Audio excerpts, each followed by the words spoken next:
Accused wife killer makes appearance in court.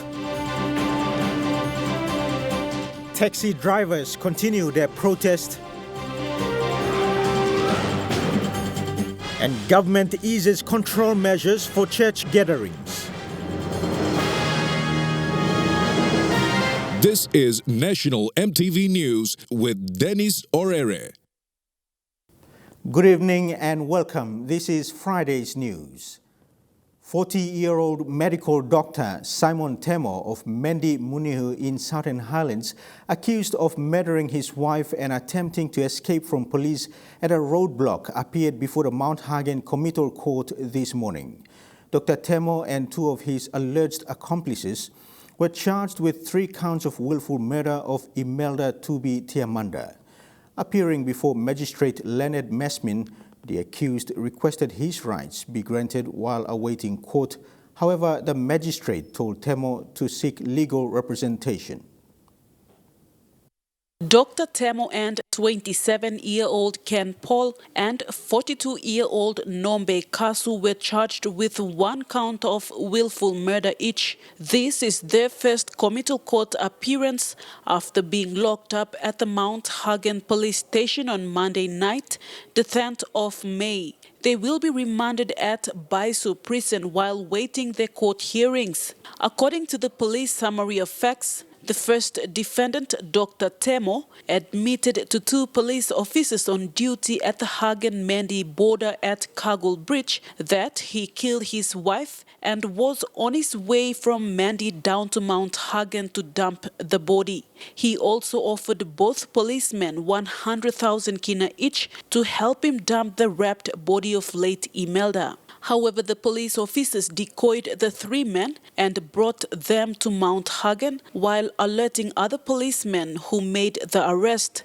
Today at the Mount Hagen committal court, Dr. Temo requested the court to grant him 3 of his basic rights, access to food, water and shelter, and asked if the case can be transferred to Mendi, his hometown. He said the incident happened in Mendi and suggested for the case to be heard there. He also said that the family of the deceased reside in Mount Hagen and it would be dangerous for him to be remanded at Baisu. Magistrate Leonard Mesmin told Dr. Temo to seek legal representation for that matter. The committal court also told him that some of his basic rights have been taken away and for such charges, he can file a bail application at the National Court. Police have been given 3 months to complete their hand-up brief for the committal court to decide if there is sufficient evidences to commit the case for trial at the National Court. Vasanatha Yama, National EMTV News, Mount Hagen. Taxi drivers in Port Moresby yesterday gathered at Jack Piddick Park to stage a peaceful protest over the killing of their colleague on Sunday night at the Erima Wildlife Area. The deceased Bena Monda from Western Highlands was stabbed to death around 11 p.m. on his way back after dropping off a passenger. Frustrated taxi drivers who gathered at Jack Piddick Park on Monday aired their grievances over the death of their colleague who was stabbed in Erima Wildlife Settlement. Yesterday, they drove around the city with their faces painted to show their respect to their brother, the late Benny Monda. After the convoy, the drivers then gathered at Jack Piddick Park to donate contributions to the family of the deceased to repatriate the body back home to Western Islands. The taxi drivers speaking to EMTV News said the job they do to provide service comes with risk and should be respected as this is the only way they earn a living. Taxi driver, mi kama bosa wala risk walk. When night, mi are sleep good, mi are kaya good, mi are sindan good too. When the family story is again. Why now rush life mi plan or pay mi plan asking mi plan money na this again. Mi plan pay him living plan mi plan na mi plan kare service round. Taxi drivers demanded the government to look into this matter seriously and address law and order issues. Samson Dupai, a concerned taxi driver, says the government should reconsider giving land titles to people living in squatter settlement as this is one of the contributing factors to the increase in criminal activities in the city. 2 mile area, 6 mile. Okay, now wildlife is a man island. Plant all boom boom na all hip up now. Costume this lang all. Something shall come up. One blood thinking where Migaland government must look sawalo. this all settlement areas where ground all man or settle na stablen or title or state land or customary land. The late Benny Monda was killed after dropping off a customer at the Erima Wildlife Settlement. Meanwhile, they have urged the member responsible for Mosby Notice to improve the poor and deteriorating road conditions in settlements to avoid similar incidents from happening. Suli and National EMTV News. PNG COVID-19 National Pandemic Response Controller and Police Commissioner David Manning has announced that following broad consultation with churches, community organizations and businesses, a number of COVID-19 measures are now being further eased. Commissioner Manning said in a media statement that central to the decision to further enable church congregations to expand and for the private sector to have greater community participation is the reassurance that all partners will do everything they can to keep people safe while COVID-19 is threatening further spread around the country. Controller Manning announced revisions under Control Measure Number 9 relating to business and social measures with the reopening of larger church congregations around the country so people can worship as communities. Manning said working with the Council of Churches and faith groups around the country, he and his team are confident that by increasing the number of people who can pray together, parishioners will be sure to keep each other safe and practice safe physical distancing. As the controller said, Christian faith is the cornerstone of PNG society and for communities around the country. From May 13, the size of congregations will be able to increase to 100 alongside everyone practicing safe physical distancing. Commissioner Manning said increasing the size of church congregations leads the way for the relaxing of other measures to enable greater social interaction with safe practices in the hospitality and gaming sectors. As of Monday, May 17, particular businesses will be able to reopen with eased restrictions to enable patrons to engage in social gatherings of limited size while minimizing the risk of virus spread. This includes bars that also have a connected restaurant, as well as bottle shops and gambling venues, but with the warning that if business operators fail to protect their patrons and maintain public safety, individual venues will be held to account, and these restrictions are open to being reversed. New Sky Pacific Limited, formerly PNG Air Services Limited, will host its annual conference this month. The Civil Air Navigation Services Organization in the Asia-Pacific region will meet at the Stanley Hotel in Port Moresby from the 19th to the 20th of May. The conference was cancelled last year due to the global coronavirus pandemic. A Civil Air Navigation Services Organization, or CANSO, is the global voice of air traffic management and represents over 86 air navigation service providers, including New Sky Pacific. CANSO has 5 regional groupings which include Europe, Middle East, Africa, Asia Pacific, and Latin America and Caribbean. The annual regional CANSO conferences and seminars hosted by the respective regions brings together the world's leading innovators in aviation industry and air traffic management experts to share knowledge, provide opportunities for networking, and develop best practices that will shape the future for a secure and seamless regional and global airspace. The theme for this year's conference is Navigating ATM Recovery in the Asia Pacific. New Sky Pacific has been a member of CANSO since 2011. And one of the benefits that the membership has brought to the organization is when you have these conferences, you bring in the best minds in the aviation business now, both in terms of air navigation service providers as well as technology suppliers. CANSO also has 87 associate members, most of whom are aviation industry suppliers. The ANSPs who are members of CANSO are responsible for managing more than 90% of the global civil aviation air traffic movements. In PNG, New Sky Pacific is responsible for air traffic management, and these roles require high-standard air navigation facilities and technology. We just brought in space-based, commissioned space-based ADSB, which is a surveillance tool. For the first time in the history of our country, we actually monitoring real time every aircraft flying above 20,000 feet in our entire airspace. Now, our airspace is 1.6 million square kilometers, so that's the width and length of it. The vertical, it goes from sea level to 60,000 feet, and everything that's moving in there, we have to see it. In the past, we were only able to see up to 250 nautical miles from Port Moresby using our surveillance radar there. So with that ability to actually monitor aircraft in real time, we can actually squeeze more airplanes within the volume of airspace. In the past, because we weren't seeing the aircraft, so we had to separate them about 50 miles. Now we can bring them closer to 20, 30 miles, and even 10 miles in some areas. So it makes the aircraft operations much more efficient and also safer. With COVID-19 pandemic affecting majority of the business activities, the conference will involve the combination of both a physical forum and a virtual forum. The virtual aspect will include over 260 online participants from the Asia-Pacific region and Europe, while the physical aspect of this conference will involve participants from the aviation sub-sector and stakeholder departments in PNG.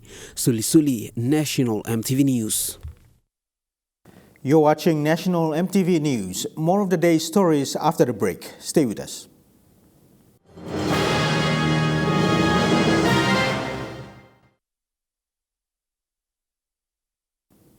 Welcome back to the news. Bogia district has close to 20 feeder roads and is the highest in Madang province. Local MP Robert Naguri says they had engaged 2 indigenous construction companies to work on the feeder roads in the district. Naguri explains road construction on the Yawar LLG will be completed in June, and in July all machinery will be moved to Almami to begin work on that side. Local MP Robert Naguri says road service is vital for his rural communities to access in order to bring their produce into town to sell at the market. The biggest road project the district is undertaking is to open up the road from Bogia all the way to Ramu, so that people from Lower Ramu, some parts of Middle Ramu, and people of Angoram in East Sepik can also access the roads. Due to financial limits, the district is still struggling to carry out work on the feeder roads simultaneously. Bogia DDA has engaged 2 local companies who are now working on the feeder roads at Yawar LLG before moving on to Almami. The World Bank, with the contract value of at least 60 million kina, will fund the other section of the road starting at Bogia Station to the old airport station at Yawar LLG.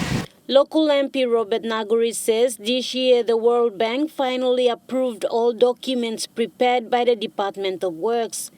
This is for the sealing of the remainder of the highway. According to Bogia MP, the submission for that road project is with the Works Secretary, ready to be presented to NEC to award the contract. The work on the 28-kilometer road will start in at least 3 months' time. Martha Lewis, National EMTV News, Madang. Basilisk Military Wives officially launched their association, which was in existence for almost a decade. The association will give military wives an opportunity to venture into enhancing their life skills in sewing, cooking, and even creating SMEs to support their families. The Basilisk Military Wives Association was officially launched by the association president, Betty Malvo, and the members of the association. The association will help the women improve their skills like sewing and cooking, and will also provide them the platform for SMEs to support their families. The wife of Vice Chief of Defense Force, Dorothy Polewara, powered the women by saying that they must also be independent and be supportive of their husbands. On various responsibilities, as military spouses can give behind the scene to support our husband. The Basilisk Military Wives Association was established in 2013 and is officially launched today. with their theme, Empowered Women Leads to Happy and Sustainable Families. Present as the guest speaker of the event was the intending candidate for Mosby Northwest, Anna Kavanagh Bice, who encouraged the women to rise above and challenged them to start by sewing school uniforms for military kids at Tediro or even military uniforms. She says if they want to give back to their country, this is one way of doing so, instead of investing more in outside businesses. These are things you propose to your leaders in the barracks or even outside, we can assist. So heart plus something. We just have to change the mindset and empower our mothers, because rightfully said by the MC, when you empower mothers, you are empowering the whole family. The Basilisk's Military Wives Association will be hosting the 7th biannual Military Wives Convention at the St. Paul's Chapel, Murray Barracks on the 5th to the 9th of July this year. Gertrude Gabi, National EMTV News. Despite a global recognition for quality product in 2021, SP Brewery's export lager and its other products are struggling to sell on the global beverage market. The brewery's corporate affairs manager, John Neil Carey, says PNG is still the main market for its products, adding higher tax from government pushes prices beyond competitive levels. Difficult times for business in PNG, and the country's oldest brewer is feeling the pinch. And finding that balance is not easy. I know the government's tasked with a big responsibility of the livelihoods of our citizens, 8 million plus people. It's never an easy thing to do. But I think through increased stakeholder engagement and consultation with the industry, I think a pathway can be found. Month-long restrictions means no revenue for the company as workers are laid off. The company corporate affairs manager adds the tax on alcohol still remains. On average, for every day that the restriction is going on at the moment, the government's losing about 1 million kina in excise revenue. And then if you look at all the other types of revenue streams that the government's losing, water. The brewery is a recipient of a global recognition for quality in 2021. Yet on the global market, it's an expensive item struggling to sell, largely due to the local tax. Our beer is overpriced. That's a simple fact. Our people pay too much for the beer. They shouldn't be paying what they're paying. But that's just how our tax regime is structured. Our excise tax regime is structured. If we can, if we can get reprieve on that, we can make our product more affordable.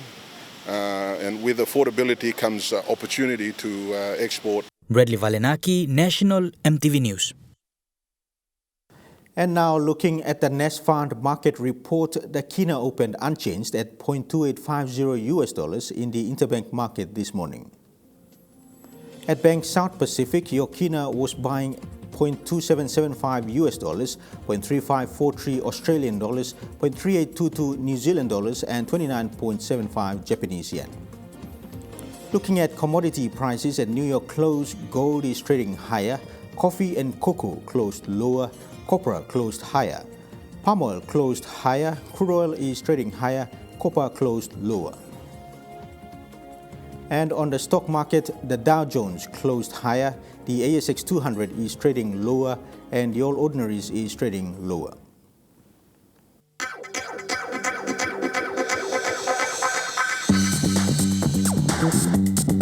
Trukai Sports.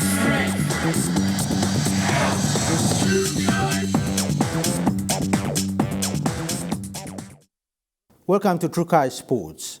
SP PNG Hunters will face the South Logan Magpies in round 7 of the Intrust Super Cup this Sunday. The Hunters enter this weekend in the top 8 of the competition ladder despite 2 consecutive losses, while the Magpies are 11th following an away win over Mackay and a narrow loss in Cairns last Saturday night to the Northern Pride. The SP PNG Hunters will be looking to end their 2-game losing streak as they take on the South Logan Magpies in round 7 of the Intrust Super Cup this Sunday. The Magpies will host the Hunters at their home ground, Davis Park, a venue where the Hunters have yet to lose a game. In the 7 matches played at the old inner city ground on the banks of the Brisbane River, the Hunters have come away victors on each occasion. While the venue may prove to be a good hunting ground for the PNG side, maintaining that record has certainly come at a challenging time for the Hunters. Forwards Samuel Yagip and Benji Cott will be unable to play this weekend due to their 1-match suspensions. However, recent recruit Tommy Butterfield is again likely to be available. Butterfield was a welcome addition to the Hunters squad last weekend when he played his 207th ISC match, continuing one of the longest careers in the competition's history. His record leaves him 3 matches behind 12th place Shane O'Flanagan in the list of most capped players. Huxley Lovai, Trukai Sports. The Melbourne Storm have 1 suspension in Brandon Smith and injuries in Harry Grant, Cameron Munster and Ryan Pappenheisen named in the reserves. Justin Olam says with the club's next man up mentality, the absence of Pappenheisen shouldn't be a cause for worry. With a number of injuries in some of Melbourne Storm key players in the likes of Cameron Munster and Pappenhausen, Olam says while it will be challenging filling their shoes, their absence should create opportunities for younger players. Means it'll create opportunities, for some of the boys who's been training really hard and playing really good in cup and that. So we, as Melbourne Storm, we always say that's the next man up. Mentality has always been like this, and I'm pretty sure there's, young players and players that are playing in Cup who are ready to fill their roles, so I'm not too worried about that. With round 10 game against the Dragons set to be held at Olam's former team Sunshine Coast Falcons home, the PNG International hopes for a catch-up with Falcon players. I'm very, happy to go back up there. I hope that, the Falcons boys will play a home game when we're up there, so I want to go and watch them play. Adding the Falcon bond goes way back. I still support them. They're still my team. They're like my second home when I came here, and I didn't play in a role for a little bit. And the Falcons boys took me in and gave me place to play and all of that. So I maybe from PNG and the Hunters, but I think Falcons my team now. When asked if the thought of settling in Australia is on his cards, Olam says the idea is conditional. Well, it depends. If I have a family down here, I'd love to, consider those things. But if I'm still by myself, I'll probably go home and do a few things back at home. Kilawani, Trukai Sports. And that story wraps up Trukai Sports, the weather report after these messages. Stay with us. Sports.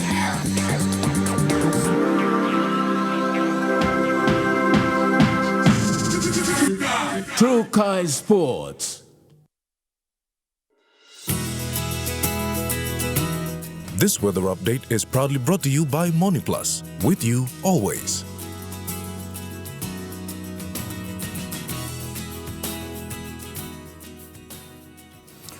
Weather forecast for tonight and tomorrow in the southern region: Port Moresby, cloudy with patchy rain; Daru, cloudy with a few showers; Kerama, cloudy with rain periods; Alotau, partly cloudy with brief early morning showers; Popondetta, cloudy with patchy rain.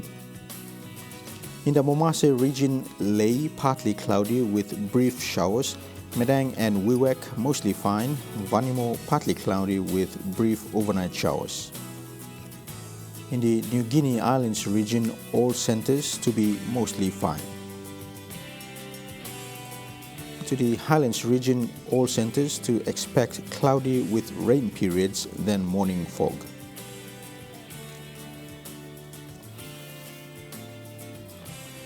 Forecasts for small crafts for the next 24 hours. Waters of southern PNG-Indonesia border through Torres Strait to Daru to Kiwai Island, to Kerama to Yule Island, to Hood Point to Samarai Island, and with waters of Finschhafen to Vitius Dampier Straits to Siasi and Long Island, seas 1 to 2 meters. Waters of Samarai Islands to Cape Vogel and eastern and western Milne Bay Islands, with waters north of Long Island to Medang, to Wewak to Aitape to Vanimo and northern PNG Indonesia border, with waters of Manus and its western group of islands, and with waters of New Ireland to New Britain and Bougainville, seas 0.5 to 1.3 meters. Waters north of Cape Vogel to Huon Gulf to Finschhafen seas 0.5 to 1 meter.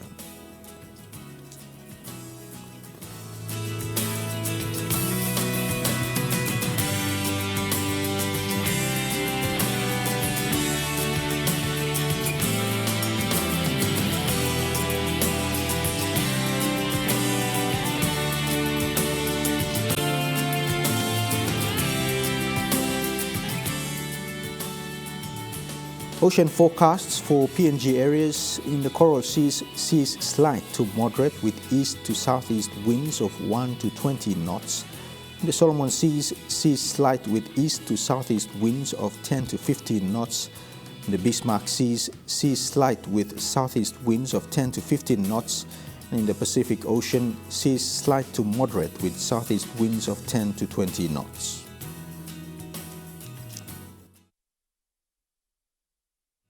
The weather update was proudly brought to you by MoneyPlus, with you always. And that's the news, sports and weather this Friday, the 14th of May 2021. Have a safe weekend. Good night.